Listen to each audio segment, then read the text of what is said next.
жағынан сұрақ қойыңыздар.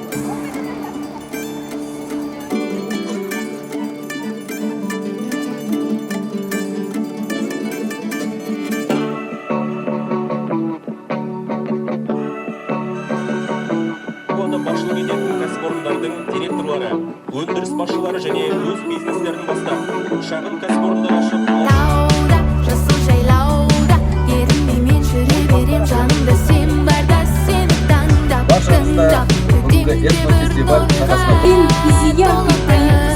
досым, әнде бір осым, келешекке